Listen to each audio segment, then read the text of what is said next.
Hey everybody, welcome to We Run on Reruns. I'm Amanda, and I'm here with my brother Eric. How's it going, everybody? We are here with Stranger Things Season 3, Episode 3, Chapter 3, The Case of the Missing Lifeguard. And we are going to be breaking this one down, and for all of you out there who have now seen how Stranger Things ends all the way, because it's now done, we've seen it. There are no spoilers here for this. So we're going through this like we're rewatching it straight through along with all of you. So there may be things that you listen to today and go, oh, hey, they pulled that for the next one, or in any of our future episodes, but we're not talking about it till we get there.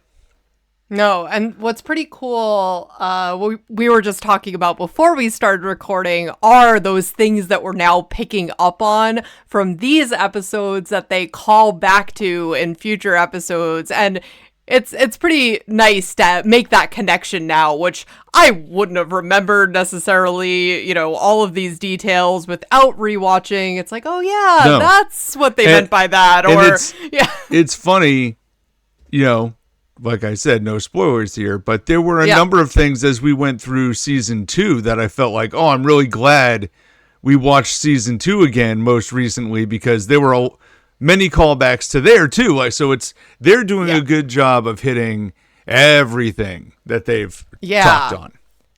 I really appreciate like when it all ties together. It just makes it that much more enjoyable. Things just start to make more sense. I mean, there's always going to be some things where it's maybe, you know, a little bit of uncertainty or things aren't, well, you know what? No implications to even any spoilers. I'm just going to leave that there. No, it's like, listen, it's happened and it's out there, and we're going to do our best not to reference it at all. Yeah, we won't. But as a reminder of where we left things off in Chapter 2, we had Billy, who was appearing to be infected by the Mind Flayer, and he's now working for the Hive Mind, bringing that the girl to the Mind Flayer at the end of that episode. Yes, as much like a sacrifice almost. An offering, right. We had 11 going to Max for boy advice while Lucas was trying to help out Mike. Nancy and Jonathan were chasing down that rat lead that she had, where they went to the basement of the old lady to check that out. Then we had the mayor telling Hopper to clear out protesters who lost their jobs when the mall opened. And we also had Robin helping Dustin and Steve decipher the Russian message, only to realize it came from inside the mall. Bum, bum, bum. And here we are. Right. Yeah, that really is a bum, bum, bum moment. Yeah, and here we are with Chapter 3, where we have the case of the missing lifeguard. Right. I enjoy how this starts with it being like a very, you know, innocent again, Max and 11 looking at Teen Beat magazine and Ralph Macchio and, you know, just dancing around. And they're dancing around, but they're also like super victorious over breaking up with Mike, and Max has to remind 11 that he's her ex-boyfriend, not her boyfriend. And so she says something like, wouldn't it be great to see their faces right now? And 11's like, well, I can do that. That's right. And it brings a sense of reality to this, where all of a sudden 11's now going to just start using powers for fun. Like, and this similar to what we saw in the last episode, where she made that girl's soda explode in her face because she was the one who was always kind of a bully to them. This makes perfect sense for they're hanging out now, having a good time, just trying to, you know, Max is, I think, bringing out that childlike nature and just more the teen nature of Elle. And this adds up. Hello, like what teenage teenager wouldn't want these powers to be able to do this? I mean, this is like, oh my gosh, this is the fantasy. Yeah, this is what everybody would want, and so she does. She goes into her zone where she's got her goggle, or she puts the headband around, and Max is trying to talk to her, and she's like, "Stop talking, stop saying things," and she zooms in on the boys. Mike's just laying on the couch trying to figure out where he went wrong.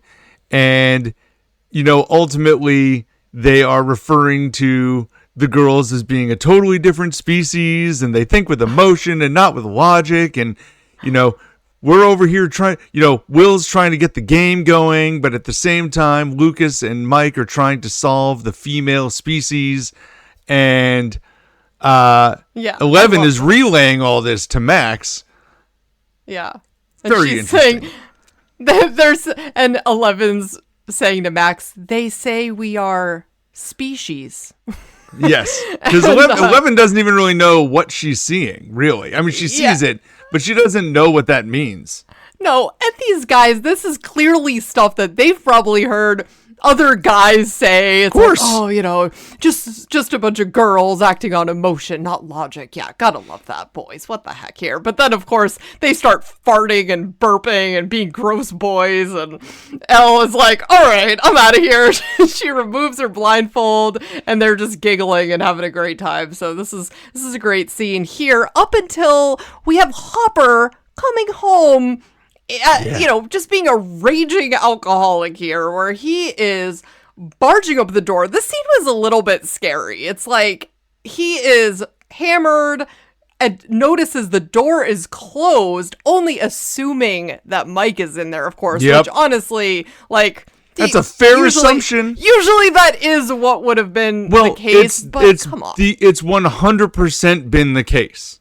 Yeah. It has never not been the case. So it's not like, I don't know. This is still a huge overreaction here. I mean, the way that he acted, it almost seemed like he was about to drag Mike outside and beat him up or something. So I'm not out here defending Hopper. Yeah. Like, this was not a good scene for Hopper.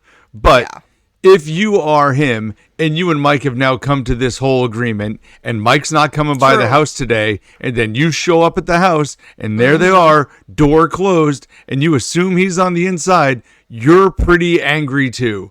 And you kicks open the door basically, and Max is there. And he's very happy to see everything changes immediately. Like, I'm so sorry. Of course you can have a sleepover. I'm just going to go over here. Let me know if you need anything. See you later. Bye. Yeah. And he's just thrilled. Yes. He doesn't even know that they broke up.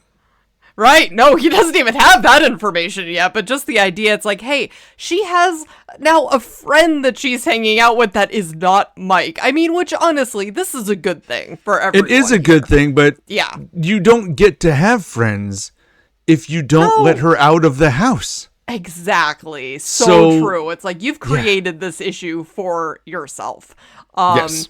But I love, so not only were they, are they spying on the boys, but now they've created this whole game. So they're spinning this Coke bottle on this board that they've made with Steve, Nancy, Mr. Clark, Billy, Mrs. Wheeler, Mr. Wheeler, and Dustin. And I love how they put the Wheeler parents on here as like people they wanted to maybe spy on. I thought this was like a kind of a funny and random selection here. But it is very random of a selection, and I love that when she spins it, it lands on Mr. Wheeler, and they're like, nah, that's too boring. Boring. It's like, why'd you put him on there then? Yes, exactly. Why is he even on the board? Come on now. But I guess just for that, comment from them, which was great, because no one wants to see that. So they, they're saying they make up their own rules, so they could just skip Mr. Wheeler. And of course, then next they spin to Billy. And well, really, Elle is like, well, wouldn't that be against the rules? Right. Yeah. Like, you can see she's still in the mindset of, well, wait, we picked Mr. Wheeler. We have to go see Mr. Wheeler. That's the rules. And Max is like, we don't have to follow the rules. We can do whatever we want. And that's kind of a new concept for 11. Like, we can just not do that. Interesting. So, Yep. So that's kind of a first opportunity for her to just avoid doing whatever the rules were, and they land on Billy. Yeah, and so she's putting on the blindfold, going into that black space, and she's seeing Billy from behind, just seeing him hunched down and kneeling on the ground. And we know what's going on here. So Elle is kind of approaching him because you're also hearing this girl's kind of muffled whimper. And she's inching closer, trying to hear what's happening. And he turns. And because she's hearing him say, "Don't be afraid," too. And he turns around and you could tell he sees her. And you also get this moment from Billy's perspective where you're in the room with him and there's like this vanishing like figure. So he could tell someone is standing there. And that's when Elle just rips off the mask. And we get the credits at this point. Yeah. So that was a lot that happened before the credits again here.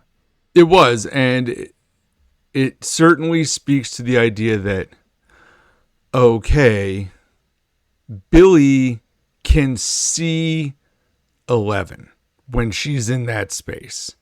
So what's happened for real here to Billy? Like, he's full on connected. From what we know, he is tied into this whole scenario, just like Will could. Billy is tied into this on some level. Where that he can actually see 11 when she's in this like mind space. Yeah. And now we're back with the boys playing D&D, and Will the Wise is all dressed up in his costume, and he is saying today is a day that is free of girls. And he's talking to Mike and Lucas, and he's had enough of this. He's like, had enough guys, of this chaos. Right, let's just and play. I don't blame him one bit. No. You're all hanging out like this is what you guys have done forever, and now Lucas and Mike can't stop talking about like how do we fix our girlfriend problem? Yes. Like it's just So much drama. It's too much. It's too much. Like how about we just ignore that altogether and do something fun? Let's go back to a simpler time. Yeah, that's what Will wants to do. That's right. And Mike is saying, it's too early for this, but Will is already in full character. Like he's already ready to go here. Oh yeah, and Joyce is showing up saying that we need to talk then in the next scene.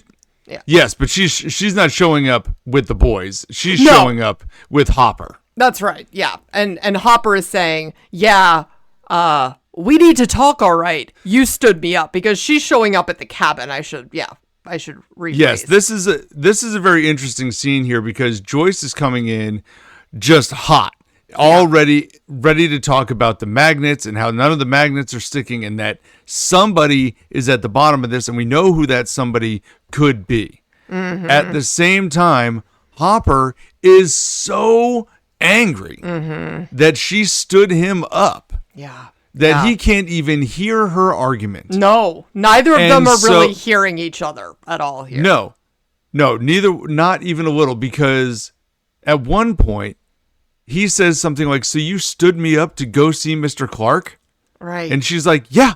Yeah, aren't you hearing me?" Right. It's like, dude, we need to get to the bottom of this magnet situation. And he's just like, in his mind, he's just hearing, you blew me off to go hang out with this other dude. And like, you're not even trying to apologize for it.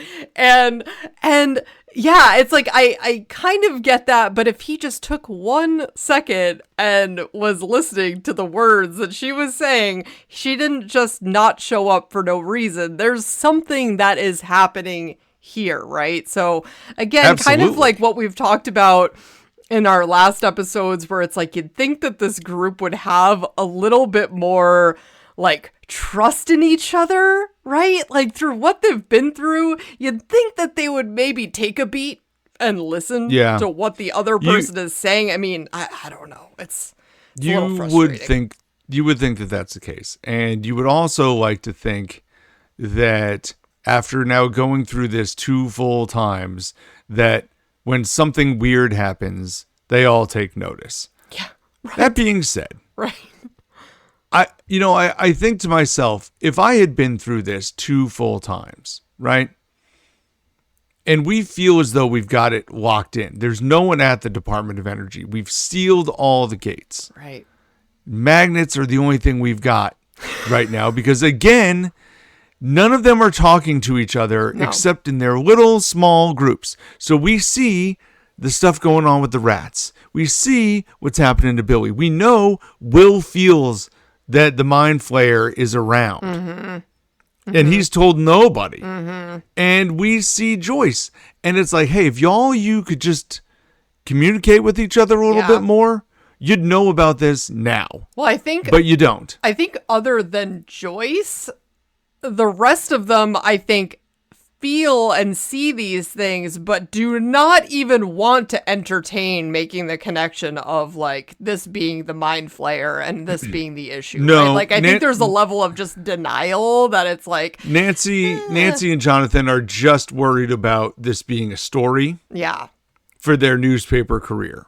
Yeah. And possibly if they had waited and saw the rat explode, that might have been like a little bit more of a... The timing. Yeah. The timing on that was unfortunate. Yeah. Will knows. Yeah. Will knows. Will knows. He knows, but he doesn't tell anybody. Right. Because none of his friends are listening to him anyway. That's true. And Will also really just wants to go back again to that, like, a simpler time. He does not want to be part of this anymore. He's probably more afraid than any of them of going back to that.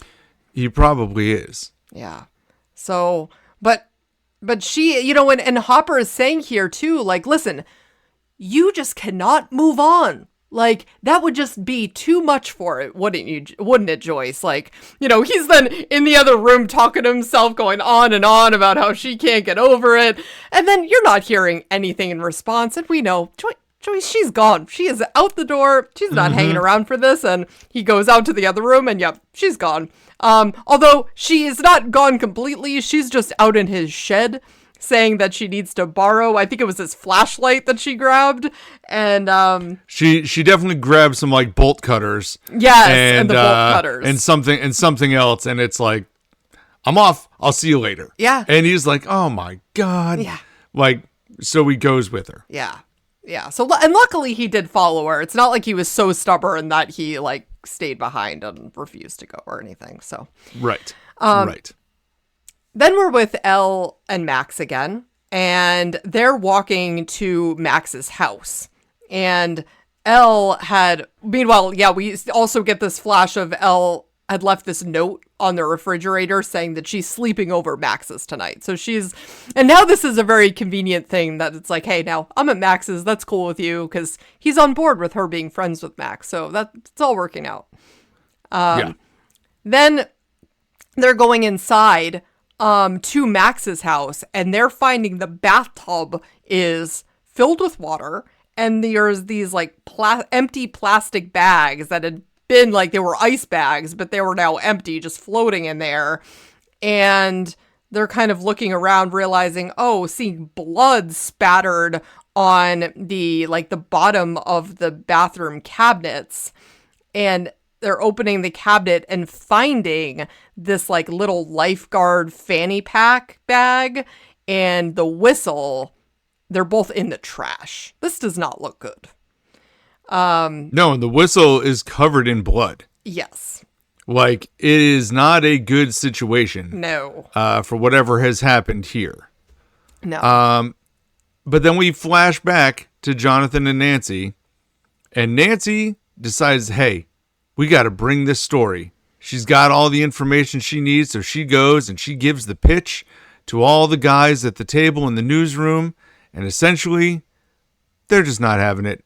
No. This is, again, just, you think, Nancy's got something here. She's going to finally prove it. She's going to earn her chance to sit down. No, they don't care. No. They don't care what she says about anything.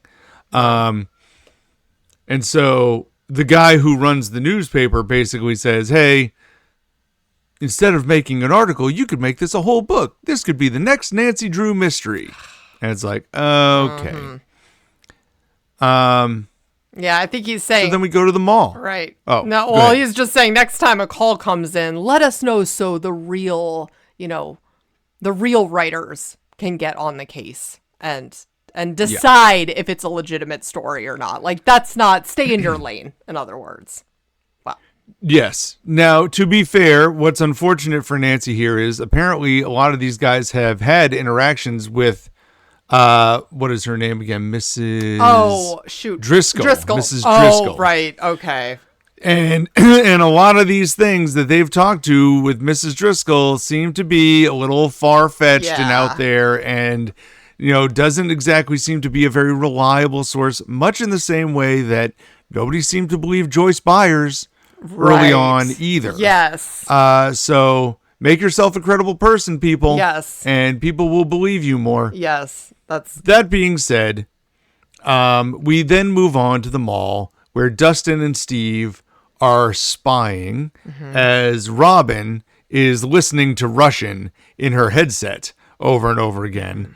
And essentially, the two of them have this whole conversation, which I find the most interesting part is when Steve says to Dustin, hey, listen, I give you the advice and you follow through. You don't give me the advice, because Dustin is trying to explain, hey, you're at a high school now. Don't you think that you would be beyond ideas of like what makes you popular?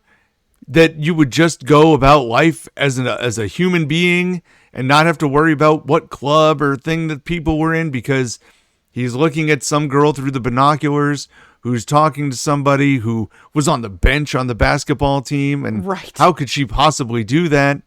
Right. Meanwhile, Dustin is suggesting that he should try dating Robin. And he's like, why would I do that? She was in like band and drama. And it's like, Dustin's saying, what are you talking about, man? Like, just who cares what clubs people are in high school? Do you like them as a person? Yeah. And Dustin's being definitely the smarter one here. He's like bringing in the wisdom here. It's like, wow, okay. He is actually bringing real advice that Steve needs to listen to, and Steve is not listening to it because he's still in the mindset too that, listen, he's the older one here. He's got the advice. You listen to that. And to Steve's point, it did work for Dustin.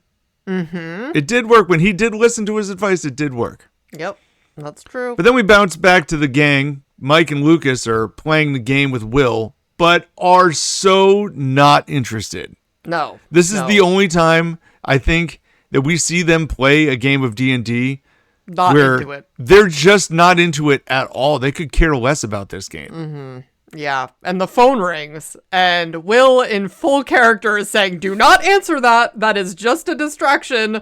And, of course, Mike is not hearing that at all. He's running over to the phone, picking it up, and saying, Elle, is that you? It's like, oh, God. And it's just a telemarketer. Nope.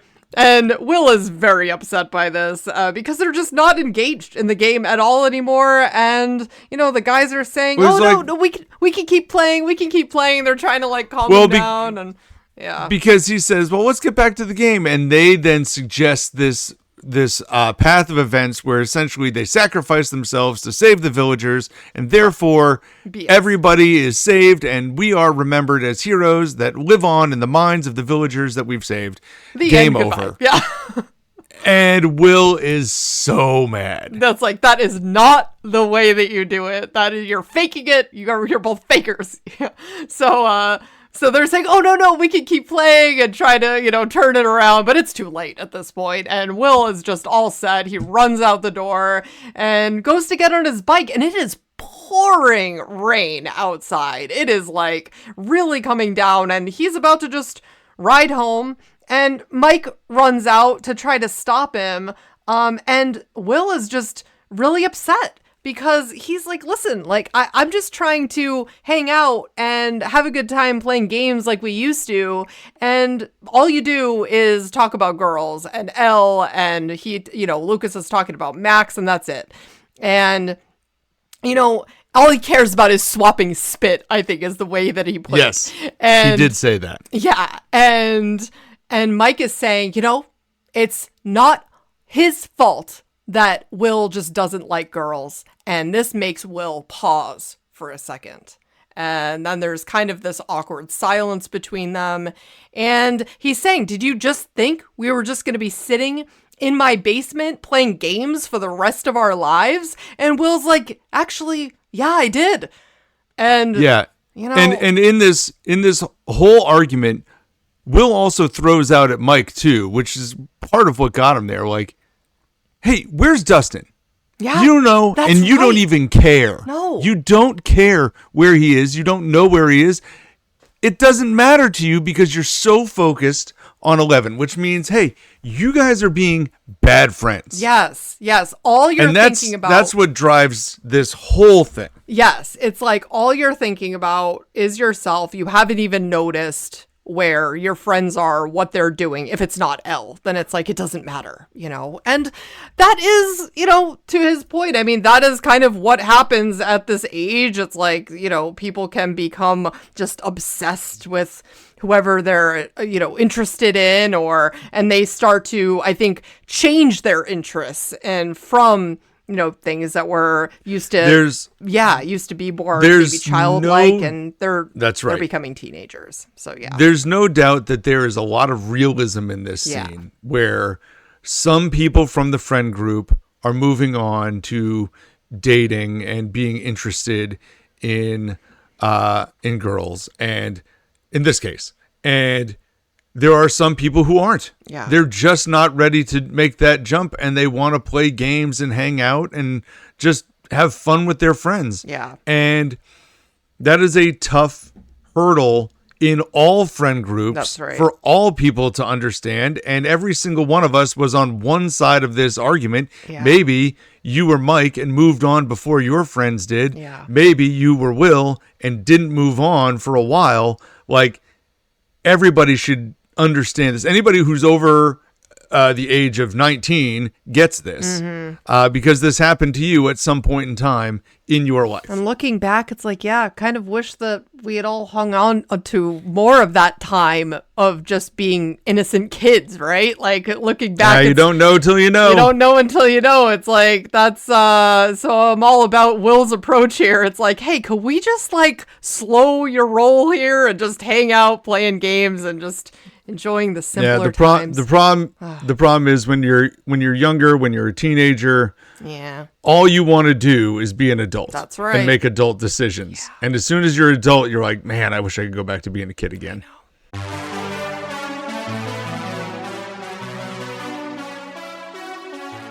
Meanwhile, we have Elle and Max going to the pool. So, and this was an interesting approach, I thought. It's like, wow, they're bringing this bloody whistle and they're just going to the source, which, I mean, they didn't show the whistle though. No, but they know about it. But they had it. So it's wow, but that's a good point. They're not like waving that around. They're just showing the fanny pack, that bag.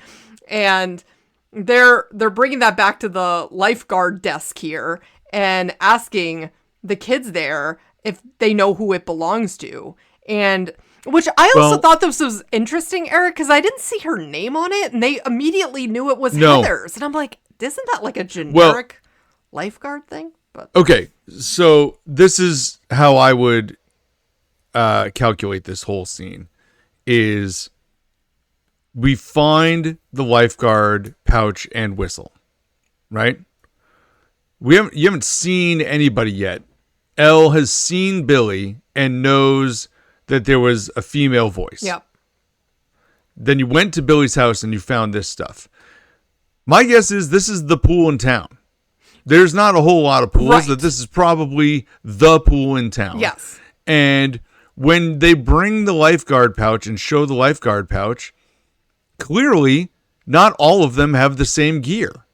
And so somebody's able to go, oh, that's Heather's. Okay. So maybe she was the And only she didn't one. show up to work today. Yeah. And like, she's also the only one that's not there, apparently. Yeah. Yeah. Or Billy's not there too. Well, but it's not his. And they also turn and see a picture of her hanging on this like bulletin board that had all the lifeguards on it. And so now they know what she looks like too, which is helpful. So, and they take her picture off of the board because Max is like, well, can you find her? Yeah. So they're bringing that into the locker room. Find out. And they're sitting down with the photo, and Elle puts a blindfold on and trying to find her.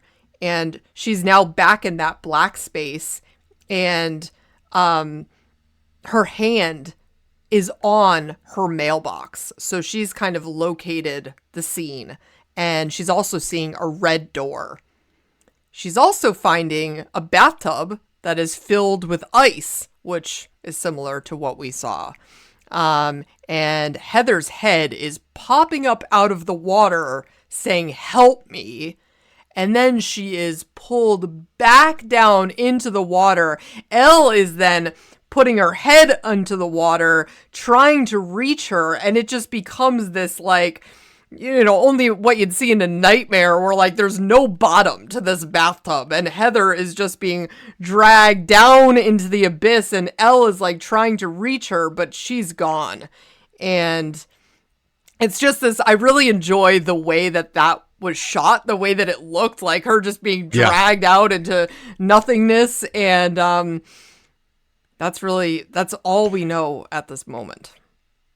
What I found interesting at this point in time, and it does connect later, but Elle is not, like when Elle saw Will at Castle Byers in the first episode, he just was singing his song. He wasn't able to see her or talk to her. She talked to him and hoped that he could kind of hear it through the dimensions.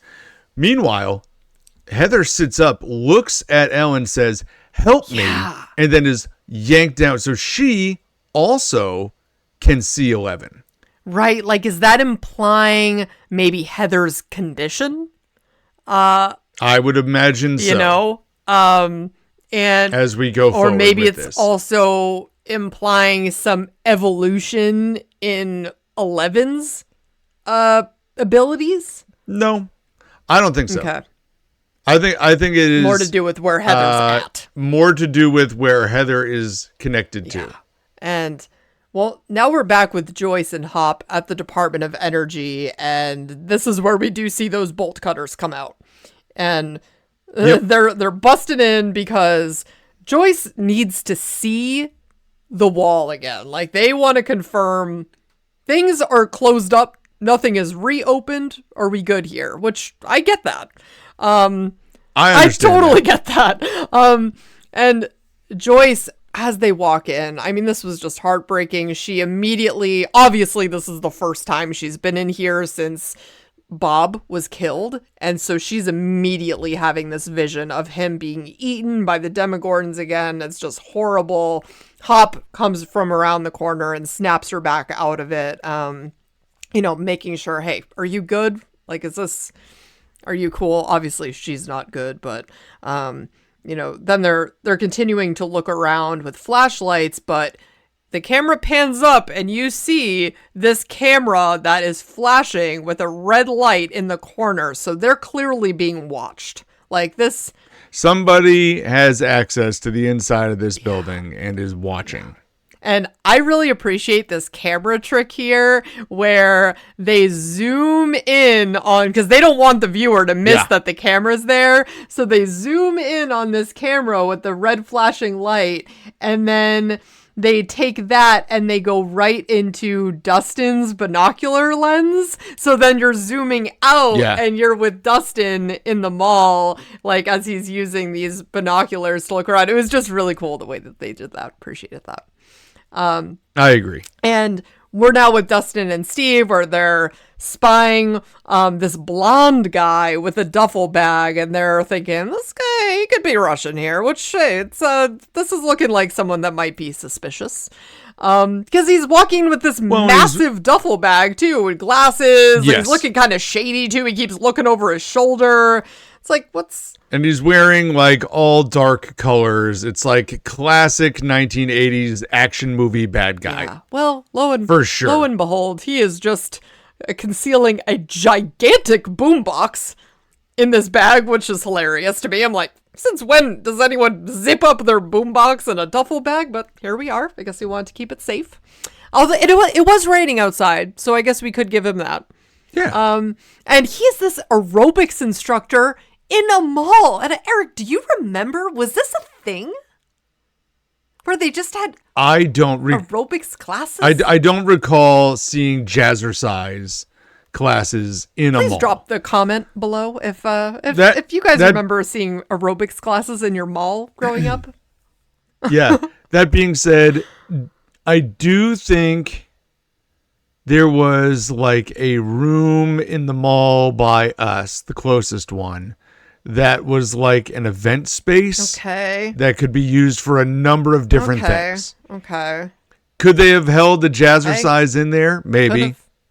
But like it was kind of like it was probably a store that just wasn't rented out, and they rented it on the day to whoever wanted to use it for whatever sorts of things. So I know like towns might have their meetings in there, or like school board meetings could be held there, things like that. So it was big enough to house a lot of people. Well, that's about Dustin and Steve are very distracted by this class, obviously, because you have all these women that are dancing in these like very 80s like spandex, like the super tight like leotard over the spandex, and like it's just hilarious 80s fashion, and they are mesmerized watching everyone dance around. But then we're with Robin, who is getting a delivery from the Lynx guy, and she notices the logo is a silver cat on his uniform. And this is striking her because she's remembering this code that they've been trying to decipher. And then she's running out past Dustin and Steve to find the Chinese restaurant. And then she's seeing the shoe store. And then noticing blue and yellow. And she is like, oh my goodness, I am cracking this code. So meanwhile, we have Dustin and Steve being distracted by an aerobics class. We have Robin. Thank God Robin is here to do the actual work. So I really enjoy this scene, like where she pieces it all together and, finds the silver cat and then rushes out and is looking around and saying the different lines like, don't like tread lightly, tread lightly, and looking around and finding the shoe store. And then when blue and yellow meet in the west, and finding the hands on the clock will both like are blue and yellow, and they will meet at the same time pointing west, like all coming together. And she just kind of looks at them and is like, I cracked the code. They're like, what? And is like, I know it, the whole thing. Unbelievable. Yeah. And then back at the paper, the guys are pranking Nancy with a rubber rat, as they would. And Nancy is telling Jonathan that they need proof of what's going down. Listen, Nancy, like, do you understand what's happening here? I mean, come on. I'm glad you're going for it, but you're not going to make it at this paper ever. You're just not. It's just not going to happen. Like, these guys are going to hold you down forever, and you're going to have to move on and find somewhere else, because this ain't it. I'm glad that Nancy had gumption here, because she's all about finding out. She did have what's gumption going on with this rat, and Jonathan is like, also. I would have been with Jonathan on this. Like, listen, Nancy, do you get it? Do you see what's happening here? Yeah. And then she's like, well, just give me the keys to your car then. And he's like, man, you are relentless. And just is like, no, I'm not giving you the keys. I'm driving. Let's go. So they're off again. And back with Hop and Joyce at the Department of Energy. Listen, the gate is gone. They've now confirmed that. And Hopper is saying he wants her to feel like Hawkins can still be her home, because he confesses that he's learned that she put her house on the market. And he's saying, after Sarah died, he had to get away and run away for a while. Because if we can remember back to season 1, that's when Hopper, he had really come back not too long before that. Because he was also trying to escape the past, which is understandable. Maybe a change in scenery. Sometimes that can be, what's best. But he obviously does not want her to run away. And, he's saying you can't really run away from these memories. And he ended up back in Hawkins and just really trying to remind her that she has a lot of people, meaning himself, who care about her and want her to stay right here in Hawkins. And she's joking with him, oh, you mean people like Scott Clark? And that was a joke. He wasn't really getting it at first, but yeah. Well, too soon, Joyce, too soon. But too soon. But then there are noises banging around in a nearby room. And so Hopper's off to investigate. Yeah. He takes his gun out and he is looking around and he's just trying to find out where the sound is coming from. Where this is coming from. Yep. And then we have Mike and Lucas banging on Will's door. So they've now gone through the rain, which I thought this was great. By the way, this is all set in the pouring rain. All of it, yes. Like Hopper searching through this abandoned, energy facility. Robin trying to crack the code. Will riding his bike home in the rain. It is like the torrential downpour. Like trying to find what's going on with Heather. This is a downpour of a thunderstorm, and they are. It's setting the tone. Yeah. It is like when you talk about like elements of a show that you don't think about that really mean something. Having all of this going down in the rain adds an element to the danger and seriousness of these events. And but it was good to see though Mike and Lucas roll back up to the buyer's house. Yeah. And start banging on the door trying to get Will, but he's not there. And part of that, do you think that half the reason they went over was also because it was raining too? Because it's like, hey, did he even make it? Like wanting to check to make sure that he's okay, or maybe no. I mean, maybe, but I don't think so. Okay. I think in my opinion, what would have happened is Will took off in the rain, and there's then an unseen conversation between Mike and Lucas where they're like, he's right. We messed up here. We are not, we're not being good friends at all. We got to get Will back on our side. We got to get Dustin back on our side. We're the ones who have messed this up. We got to go apologize. And then if he's going to ride his bike all the way there in the rain, we can't wait for it to be sunny. Yeah. We have to show that we really mean it and also ride our bike all the way there in the rain too. Yeah. That's how I interpreted that. That makes sense. But Will's not there, and we have this scene where we're seeing where he is. He's back in his fort, looking through his magazines. Myers. Yeah, he's looking through his comic books, and he's having flashbacks of when they were all just having so much fun playing D&D, and when they were all dressed up as Ghostbusters, and saying. This was just such a heartbreaking scene to see with Will, because he was being so hard on himself then. It's just calling himself stupid and ripping up the picture. And, it was just ripping up the picture from when they were all trick-or-treating together, which we had seen, and takes a stick and he just starts busting down Castle Byers. He is just wanting to tear it down. He just wants... it's almost like, I think it's like, you know what, they want our childhood to be over. I'm gonna tear down. I can't even handle looking at my own fort anymore. And he's just really in his feelings in this moment, and it's tough. And then we see Nancy and Jonathan at the Driscoll house, and Nancy is just letting herself in despite Jonathan's hesitation again. And it's like, yeah, now you're breaking Nancy, and entering, Nancy. These are not good decisions, Nancy. But again, like she makes a reasonable point. Like the door is unlocked. Like where is she? Where would she be? She's an 80-year-old woman and it's pouring down rain. She's like, she's at home. Yeah. She's here. Maybe she fell.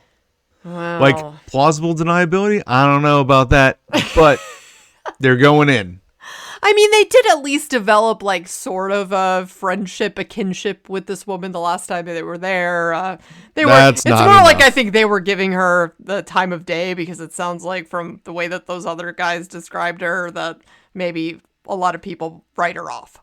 So yeah. So they're letting themselves in. They go to the basement just to find Mrs. Driscoll. Her back is turned and she's making some weird sounds and she's doing something in the corner. You don't really know what it is right away. Oh, she's eating fertilizer and she's sounding like... I genuinely thought the sound was like rats. Oh. And it was her. Oh. And she's just chowing down on this fertilizer. Oh. And they're like, Mrs. Driscoll? And she whips around and just stares at him. This is not good. And it's got fertilizer all over her face. It's like, oh, this is not a good situation. That is not what you want to see. So she is just acting like one of the rats now. And then we're with Dustin, Steve, and Robin again. And now they're outside. I guess they're on the roof of the mall at this point. Is that? They are. They've essentially gotten up to the roof to overlook this thing because they figured out the code, right? Which is that there's going to be a delivery of this Chinese food. That's the silver cat and the Chinese food. Yep. And the shoes, right? At a certain time. Right. And so they've figured all that out and they go up to the rooftop, which is across from where the delivery will happen. Mm-hmm. And they're just kind of watching at this point, and there are armed gunmen outside, and what kind of mall Steve delivery is this? Asking Dustin, like, well, what is going on? He's like, they are armed to the tooth. I don't know what they are doing, but it's significant. And then they open the doors and they look inside. And what do you see? It's just boxes, like tons of boxes inside. Okay. Mm-hmm. And then the boys in their kerfuffle that they've been having all day fight over the binoculars and bang the binoculars against the vent. And it makes this loud bang. And all three of them, Dustin, Steve, and Robin, hit the deck. Wow. And the gunmen are aware. Thank goodness it was dark and raining. Walking around. Right? Yes. But they all know where it came from. Mm-hmm. Like it wasn't quiet. So they're looking up on the rooftop, trying to see if there's anything up there. And I don't see anybody. Oh. But they start moving around. Yep. Luckily, they did not get caught. But then we're back with Hopper in the Department of Energy. And he does get caught. Because before we know it, he is getting beat senseless by someone who just appears out of nowhere. And... well, it is the guy that we've seen. Yes. Right. We have seen this person in snippets twice with a motorcycle helmet. And so we saw him turn around at the bar. And at the state So we know that this guy is he is hanging around Hopper for one reason or another. Why? Don't know. But they get into a fight in the building and then Joyce comes in. I mean, too. See. Well, this guy unnamed guy wins the fight. Hopper is knocked out cold, and the biker takes off on the motorcycle. That's when Joyce finds Hopper, and she sees him drive away. Yeah. Did he take anything? I have no idea. Was he just trying to send a message? Right. I have no idea. But this is where we're at. Yeah. And then we're with Elle and Max on Max's bike, and they're arriving at Heather's house. Because now they know who this girl is. And Elle opens the door. So now we have another situation where they're just letting themselves into people's homes again. I'm like, what is happening in this episode? So Elle is just letting herself in there. And listen, people, lock your doors, okay? These children lock your doors. Are out of control. People just walking in, like doing what I mean. I know 11 could just unlock your door, but like still, for the most part, lock your doors. Nancy can't. No. Well, they're letting themselves in, and the first thing they see is this family picture, and who do we notice is Heather's dad? Oh yeah. But the guy from the paper, Nancy's boss. So, yeah, this is not the most annoying guy. No. The second most annoying Right, not guy. Gary Busey's The guy son, who was clearly in charge. Yes. Yeah, the guy who I also know from other things. He's been in a number of other shows. I do not know his name. That's true. We didn't mention him in the last. We talked more about Busey in the last one. This I'm used guy's to seeing name, this guy though, bald. Like he was in House of Cards, I know, and a few other things. He's been in a number of things, but let's see. I'm gonna try and pull him up here. I'm gonna have to go to the extended cast. Hold on, but continue. So while we're looking at that, the boss of the paper, he is Heather's dad, and they are continuing to walk into this household where Billy is eating dinner with Heather's parents, acting extremely charming. It's like, oh, okay. And Elle is asking, listen, where's the girl? And because Billy is coming up and talking with them, and she's just trying to confront him to figure out what's going on here. And then Heather comes around from around the corner holding a plate of cookies, acting very happy, and offering them some snacks. Then we have Billy. There you go. Oh, yeah. This guy's name, by the way, is Michael Park. He's been in a number of law shows like FBI, Bull, Law and Order, those sorts of things. Yep. I think just kind of as a, one or two episode guy was in Blue Bloods, things like that. The Blacklist. Okay. He was in House of Cards for a couple episodes. Just a couple?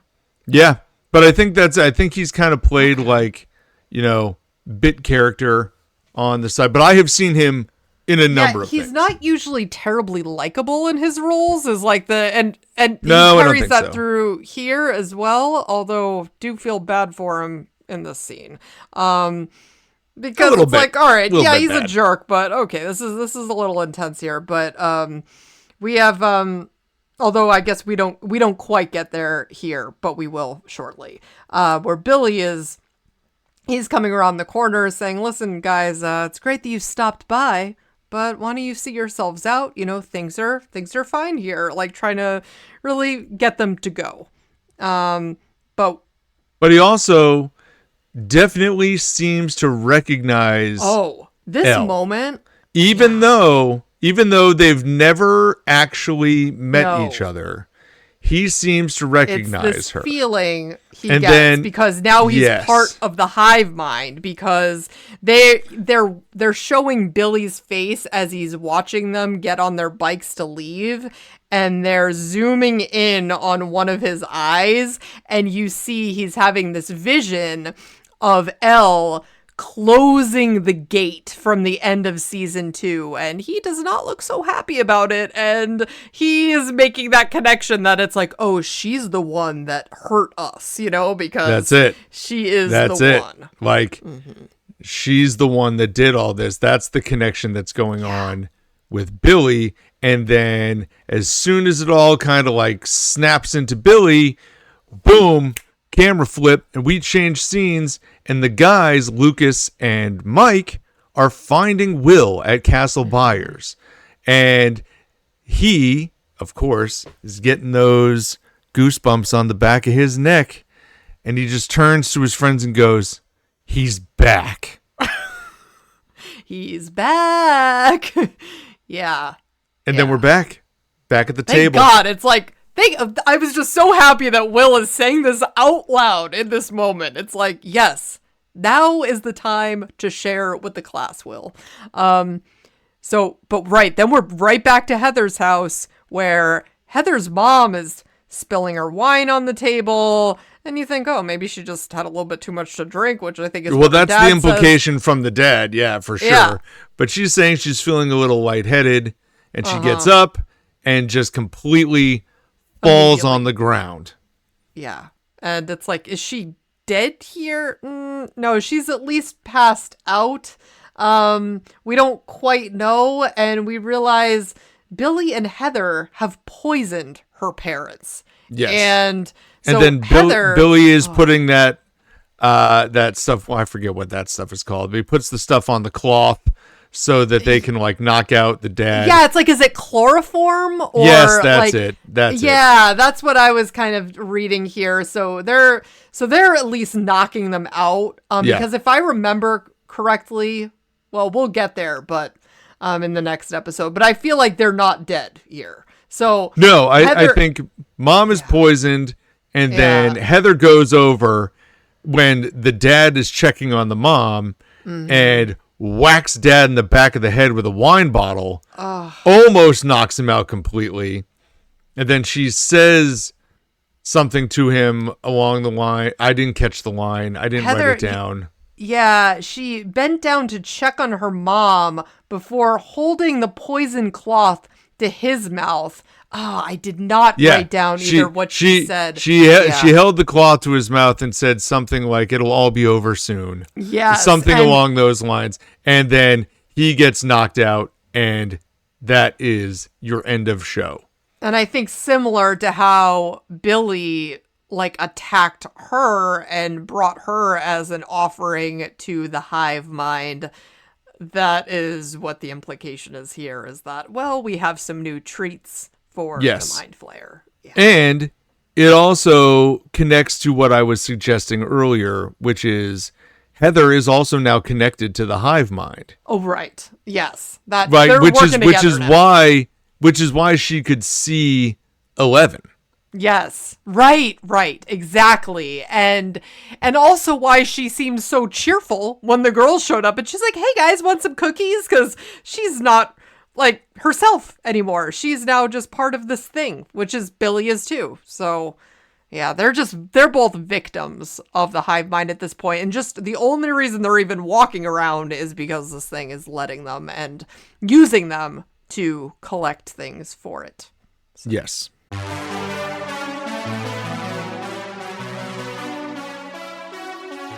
Well, now we're going to jump into our IMDb ratings segment of our podcast, where we put our ratings up against yours as found on IMDb. And we mention our favorite and least favorite characters of this episode. Amanda, I'm going to go first here because I feel like my favorite character is not one that will be picked a lot, because my favorite scene in this whole thing is Robin cracking the code. Oh, nice. And I'm picking Robin as my favorite character in this episode. She didn't have a lot of time. Yep. But that was my favorite thing that happened. There were a lot of other things that were going on that just weren't, I could have gone with Will, but I still don't really love the way that he dealt with everything. Yeah. The girls, that was okay. And all the adults, I feel like, are doing things ridiculously. So, so Robin, for sure, not only my favorite scene, but definitely my favorite character throughout this episode. How about you? No, that's a good pick. Like, really good intro in getting to know who Robin is too, and how she's going to contribute to the group. Cool. And I picked 11 as my favorite. I just really enjoyed watching her use her powers to kind of have some fun in the beginning and play the games. But then really the two of the girls go off and really independently try to figure out what is going on with Billy and get to the bottom of this mystery. So they are certainly being the most aggressive, but of course they have information that not everybody else has. Right. But now the boys all know that the Mind Flayer's back around, and Joyce and Hopper know something's going down at the Department of Energy, and Nancy and Jonathan know all about the rats, but I feel like Max and 11 are farthest along. Well, and Will finally making that breakthrough where it's like he's back was pretty huge. It's like, okay, now he's admitting it. It is all starting to come together. It's now the third time that's happened. Yeah. So maybe the first couple times it's like, oh, that's different. you know what it is now. Yeah. You know. Yeah. So how about your least favorite character? So I picked Hopper here. I just really didn't like how he came in so hot when they, thought that Mike was in Elle's room, and then not listening to Joyce at all when she was trying to explain why she was at Scott's having, instead of going to the dinner, like kind of really just assuming that she was doing something to hurt him, which is not who she is at all. So it just felt weird. It just, instead of focusing on, she was just hanging out with another guy. Like that was his focus there. And it's like calling her, it seemed like he was implying that she was crazy too when thinking about the magnet. And I also didn't like that because that's really how the whole town has treated Joyce, and he's usually in her corner and has her back. So I didn't appreciate that. I just feel like, I get that he's very hurt here. But you would just think that, again, after all they've been through, that they would just trust each other a bit more, and someone would say, someone would realize that something's going on here. And they would believe first before questioning so much. But yeah, so that's why I went with Hopper. Last week we both picked Hopper, and I know, this week we're also both picking Hopper because I'm picking Hopper too. Yeah. And so here's the thing about this. Poor Hopper. I really like Hopper too, but this is... I do too. He's one of my favorite characters. Yeah. Specifically in the early seasons. Yeah. I will say I don't love this character shift. Because this is... like, it's almost like we're getting a glimpse at who Hopper is at the very beginning of the first season. Oh, the very first episode, season 1, the whole idea of walking into the police station, not wanting to talk to Joyce. Mornings are for coffee and contemplation. Don't come to me with anything. Like, we don't want to talk about it. It's nothing's ever happened here. Yeah. And just, being isolated after all this time, thinking about Sarah. This is kind of like that Hopper that we're getting again. Yeah. This is not the Hopper that helped Joyce and was the only one that believed in the first one. This is not the Hopper that was, teaching Eleven all those things, when he was holding her in the cabin. And they were like trying to keep her safe. Right. This is a different type of Hopper. Yeah. And I'm just not a fan of this one. And so I know that we got to give Hopper a little bit of depth in his character. He can't just be like the guy that rolls in and shoots the gun and calls it a day. Mm-hmm. But these 2 episodes are not great for him. That being said, I believe because they're not great for him, it opens the door down the line for good character transitions for Hopper as we grow with him. Yeah, agreed.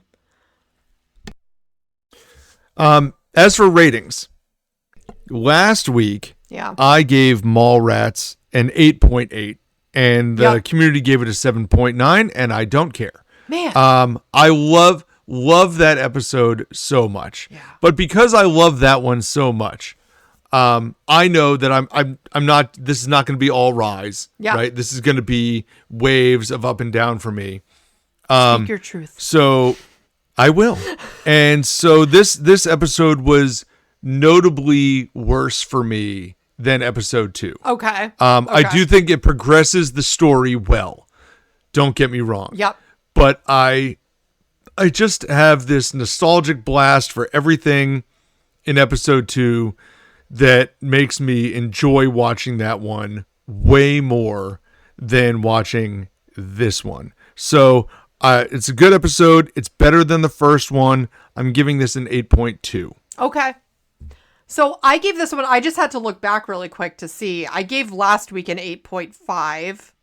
That's correct. And the first one, an 8.3. 8.3. I'm actually giving this one also an 8.5. So I felt like I really liked this the same amount as last week's. I just felt like we're getting...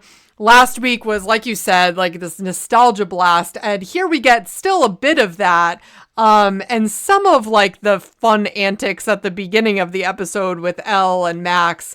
But then I really like that we're really starting to learn more, and the kids are all starting to learn a lot more too. You know, like we have everyone really independently working to figure out this thing. I really liked how they're all sort of figuring out the mystery independently, and then they're gonna be coming, you can just feel it that they're gonna be coming together pretty soon to share their knowledge on what they've learned. So I also like learning, you know, having Robin more into the fold now, and also Hopper being, whereas neither of us liked him much in this episode, or he was our least favorite character anyway, but I actually appreciated the fact that he was taken down. So he's not invincible either, and he was knocked out, and now that kind of, I think, makes us all feel a little bit vulnerable. At least for me, it's like, oh, so Hopper's the one who usually takes care of things, and now he's like been knocked out. This is kind of a shift here. So, yeah. It is a little bit of a shift for Hopper for sure in that sort of context. Yeah. I totally understand an 8.5. Yeah. I think that's a very, that makes sense for what you're talking about. I'm curious. I'm looking back at the last couple seasons and thinking middle of the season, episodes 4, 5, 6. Yep. That's usually where it starts to like really jump. Okay. And I think they have set us up here for a big jump in episode 4. Yeah. We'll see. But I will be interested to see what episode 3 brings to the table. So let me pull this up here. Oh, I already have it up because I have the character name up. Sevens again, but we'll see. Oh, well, it's not. Oh, it's not. There you go. I was gonna say like, oh yeah, no, but I can see it right now. It's not, and it shouldn't be. No. It is in fact an 8.2. Oh wow, you're spot on. Which is spot on. That's kind of crazy because I just want it to come down significantly from 8.8 because I know I was very high. Yeah. I did not think I was going to land exactly with them. That's funny. But I do expect next week, and I know I love season 3. This has been one of my favorite ones, and I think a lot of it is because I just love all the mall stuff. Yeah. I really like the mall setting. Yeah. I think that is so much more fun than some of the other things that they do. That weighs in when I make all these things. Plus, I know we're going to get Susie brought into the mix here soon. So all of that is, something that is positive for me. And I can see these next few episodes being really great. I don't know where I'll rate them, but I'm glad to see that the fans have got into the 8s here with an 8.2. I appreciate the mall setting too, although now, Eric, I can't help but think about your comment where you're like, where did Hawkins get the money for this mall anyway? Let's not dive too deep into that. Like, if Hawkins is the small town, and now you have all these business owners that are so mad that the mall is putting them out of business, like, how many businesses are in Hawkins to begin with? Well, this is maybe kind of reminding me of when a rather large shopping establishment made its way into the town next to where we grew up, too. It's true, though. It's true. Which was extremely unpopular. Walmart, yeah. So, yeah. But you know what? Like, the funny thing about that is, I don't know how many businesses they put out of business because there weren't a ton in that area. It was just like open space, and a lot of customers that had to drive 20 to 30 minutes away now have to drive 3. And that changed everything in our area, personally. Yeah, downtown Hawkins made our town, it looked like a metropolis next to the town that we grew up in. So Yes, for sure.